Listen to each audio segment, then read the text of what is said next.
SDM रहे लोकेश कुमार जी, जो हमारे सेक्रेटरी हैं पर्यटन विभाग के, उनका फोन आया और कहा कि आज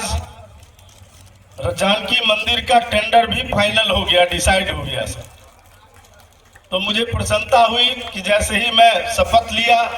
एक काम शुरू हो गया, जैसे ही प्रभार लिया दूसरा काम के लिए गति मिल गई और अब एक आध महीने में डिजाइन का काम पूरा हो जाएगा और माता सीता का मंदिर पुनौरा धाम में बनकर तैयार हो जाएगा, जो न केवल मिथिला का गौरव होगा बल्कि देश का गौरव होगा।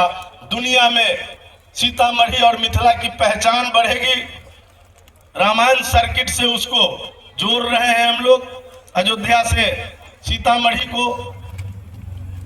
और जब मैं पर्यटन विभाग में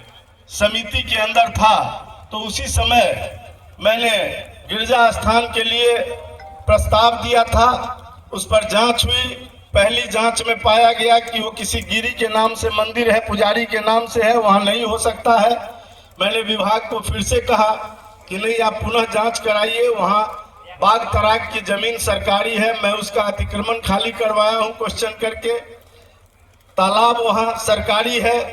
वहाँ काफी जमीन है जहाँ विकास हो सकता है। और जब दोबारा जांच हुई तब तक आदरणीय नीतीश मिश्रा जी पर्यटन मंत्री थे, उनसे मैंने अनुरोध किया और उन्होंने 32 करोड़ रुपया वहाँ के लिए भी माननीय मुख्यमंत्री जी से आवंटित करवाया। जो खजौली जिस दिन आए थे जीवछ और कमला के पुनर्जीवन लिंक का उद्घाटन कर शिलान्यास करने, उसी दिन उन्होंने 32 करोड़ की राशि डिलीवर किया, आवंटित किया वहां के लिए भी, गिरजा स्थान के लिए। तो एक बड़ा सर्किट जिसको बढ़ाते हुए कलानेश्वर का भी हमने सर्वे करा लिया था पहले ही, विश्वामित्र स्थल का भी सर्वे हो चुका है। अब उसको बढ़ाकर मैंने जैसे ही प्रभार लिया, प्रभार लेने के पहले ही जैसे ही मुझे विभाग आवंटित हुआ, मैंने मधुबनी के जिलाधिकारी से बात किया, अपने एसडीएम साहब को फोन किया कि आप तुरंत एक प्रतिवेदन तैयार करिए शिलान्यास स्थान का और उसको पर्यटक स्थल में हम लोग शामिल करने की प्रक्रिया प्रारंभ कर रहे हैं और उसको जोड़ते हुए हम लोग शिलान्यास तक लाएंगे। और पूरे बिहार में कला संस्कृति विभाग जो मेरे ही पास है, दोनों विभाग आपने तो केवल मंत्री बनाने के लिए कहा था, लेकिन आपका स्नेह, आपका प्रेम आदरणीय मुख्यमंत्री और हमारे आदरणीय सम्राट चौधरी और बीएस सिन्हा जी को इतना था कि एक के बदले 2 विभाग दे डाला और दोनों जुड़ा हुआ है। तो कला संस्कृति विभाग हर जगह महोत्सव मनाती है, जिसका पैसा आप ही के मंत्री के कलम से जाएगा, लेकिन मेरे यहाँ कोई महोत्सव नहीं हो रहा है। तो मैंने कहा कि कमला महोत्सव का प्रस्ताव आप भेजिए और कार्तिक पूर्णिमा के अवसर पर सरकार की ओर से यहाँ कमला महोत्सव करवाने का हम निर्णय करेंगे। तो ये सब चीज मैंने तुरंत अपना शुरू किया कि जैसे ही प्रभार मिला, जैसे ही मैंने पदभार ग्रहण किया, उसके साथ ही काम करना शुरू कर दिया। लेकिन मेरे मन में एक और संकल्प था कि जैसे ही पदभार लूंगा तो सबसे पहले अपने विधानसभा क्षेत्र में जिन जनता मालिकों ने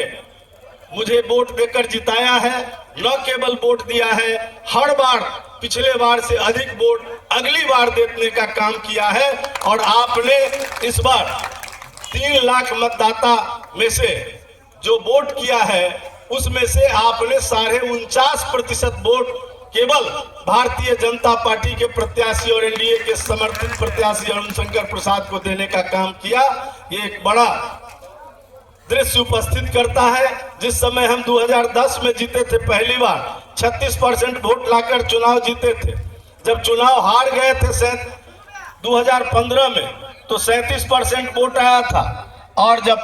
2020 में आपने चुनाव जिताया था तो 44.5% वोट लाने का काम किया था, देने का काम किया था। और आपने विश्वास जताया और मुझे इस बार 49.5% वोट दिया। अगर 1% और देते तो शायद कोई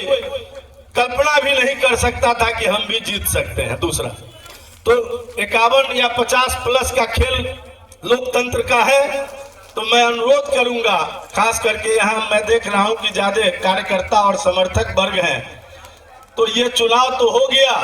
लेकिन देश के जिन मानदंडों के लिए काम चल रहा है, देश को जिस प्रकार से आगे बढ़ाने के लिए भारत के प्रधानमंत्री दिन रात परिश्रम कर रहे हैं, हमारे उत्तर प्रदेश के मुख्यमंत्री योगी जी जिस प्रकार से परिश्रम कर रहे हैं, और पूरे एनडीए के नेता जिस तरह से परिश्रम कर रहे हैं, उसके लिए आपको भी तुरंत समीक्षा कर लेनी चाहिए अपने अपने बूथों का। 3 चुनाव का कम से कम 2020 विधानसभा, उसके बाद लोकसभा, उसके बाद इस चुनाव में किस बूथ पर मेरा वोट घटा है, किस बूथ पर बढ़ा है, क्या कारण रहा है, नेता कारण है, कार्यकर्ता कारण है, वहां के बूथ के लोग कारण है, कौन से कारण है जिसके कारण हमको वहां की जनता ने कम वोट दिया, इसकी समीक्षा तुरंत करनी चाहिए, क्योंकि 2029 की तैयारी कल से शुरू कर देनी है हमको। इस सम्मान समारोह और बाकी चीज धन्यवाद ज्ञापन चलता रहेगा, लेकिन उस बीच से अपना काम रुकना नहीं चाहिए, क्योंकि इस देश को बहुत तेज गति देना है, विकास को एक बिहार को एक विकसित प्रांत बनाना है और उसके लिए काम करना है। मैं पहले भी कहा था कि आगे जो 25 से 30 का काल होगा वो बिहार के लिए और स्वर्णिम काल होगा। अभी तक तो 20 वर्ष लगा है कानून व्यवस्था को पटरी में लाने में और यहाँ के आधारभूत संरचनाओं को ठीक करने में, बिजली, पानी, शौचालय, सड़क, जो आधारभूत संरचनाएं हैं, विद्यालय, सिंचाई और अस्पताल का काम ये चला है तेज गति से, पूरा भी हो रहा है, कुछ बाकी है वो भी हो जाएगा। लेकिन उसके आगे जो बेरोजगारी एक बड़ी समस्या थी, यहाँ 65% भारत में और बिहार के अंदर युवा है और 65% युवाओं का देश और राज्य ये बात के लिए ललायित है कि हमारे बिहार के अंदर रोजी और रोजगार बढ़े। केवल सरकारी नौकरी पर्याप्त नहीं होता है, इसलिए रोजगार के अवसर और हमारे माननीय मुख्यमंत्री श्री नीतीश कुमार जी, आदरणीय सम्राट चौधरी जी ने, आदरणीय विजय सिन्हा जी ने, पूरी सरकार ने निर्णय लिया कि हम 1 करोड़ युवाओं को 25 से 30 में रोजगार देंगे। उसमें पर्यटन विभाग की भी बड़ी भूमिका होगी, क्योंकि 5 स्टार पर्यटन विभाग स्वयं बनवा रहा है और उसके लिए हम जमीन भी ले रहे हैं और बनवाना भी शुरू कर दिया है। कई कॉरिडोर बन रहा है जिसमें रोजगार बढ़ेगा, जिसमें कई प्रकार के व्यवसाय बढ़ेंगे। आज सीतामढ़ी में अगर माँ सीता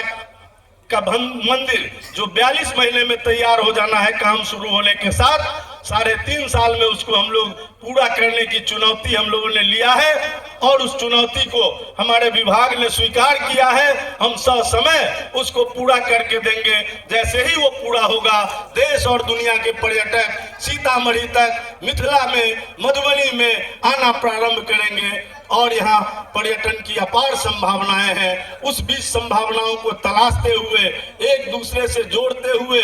रामायण सर्किट से लेकर सूफी सर्किट तक, बौद्ध सर्किट, जैन सर्किट, सारे सर्किट बनाए जा रहे हैं और उन सर्किटों के माध्यम से मिथिला में देवी सर्किट, शिव सर्किट, सब पर हम काम कर रहे हैं और उन सर्किटों के माध्यम से देश और दुनिया के पर्यटक जब तेज गति से बिहार आना शुरू करेंगे, अभी तो 6 करोड़ 60 लाख पर्यटक प्रति वर्ष आ रहे हैं, अभी धीरे धीरे बढ़ रहा है पर्यटकों की संख्या, उसको और बढ़ाकर हम आगे ले जाना चाहते हैं और देश दुनिया के पर्यटक जब आएंगे तो आप जान लीजिए कई राज्यों की अर्थव्यवस्था पर्यटन पर केवल निर्भर है। इसलिए हम उसमें रोजगार की तलाश कर रहे हैं कि कैसे हम अधिक से अधिक युवाओं को हम रोजगार दे सकते हैं अपने पर्यटन विभाग के माध्यम से। बाकी उद्योग विभाग पर तेज गति से काम हो रहा है। पहले मंत्रिमंडल में उद्योग विभाग के कई प्रस्ताव आए हैं और कई प्रकार की कमेटियां बनी है जो आकर जांच बड़ी तेज गति से बढ़ा है, उसको भी हम काम उस पर भी बिहार सरकार ने काम करना प्रारंभ किया है। आगे आने वाले दिनों में आपको दिखेगा कि बिहार में उस प्रकार से क्रांति होगी जैसे फ्रांस के अंदर औद्योगिक क्रांति हुई थी, वो क्रांति अब बिहार के अंदर आने वाला है। चीनी मिलों को पहली बार बिहार सरकार ने निर्णय लिया है कि हम प्रारंभ करेंगे और 25 चीनी मिल पर काम करना शुरू हो गया है, जो किसानों के हित में, युवाओं के हित में काम हो रहा है, माताओं के हित में काम हो रहा है। और इस बार ध्यान दीजिए कि सबसे ज्यादा पुरुष वर्ग को और आगे काम करना है परिश्रम से, क्योंकि हमारी बहनें इस लोकतंत्र को ज्यादा मजबूत कर रही है हमारे अपेक्षा। क्योंकि जहां हम 60% मतदान करते हैं पुरुष वर्ग, वहीं महिलाएं हमारी 80% मतदान करती है, बढ़ चढ़कर हिस्सा लेती है। आप पीछे न छूटे इस दौर में, लोकतंत्र के इस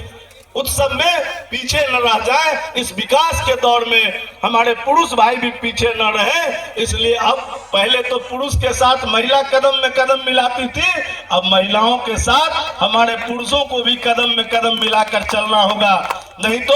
आप पीछे छूट जाएंगे। बाद में नहीं दोष दीजिएगा कि नीतीश कुमार जी और मोदी जी के राज में हम लोग पीछे हो गए। इसलिए आपको अपनी गति बढ़ानी होगी, कई प्रकार के व्यसनों से दूर हटना होगा जो हमको जकड़े हुए हैं, उन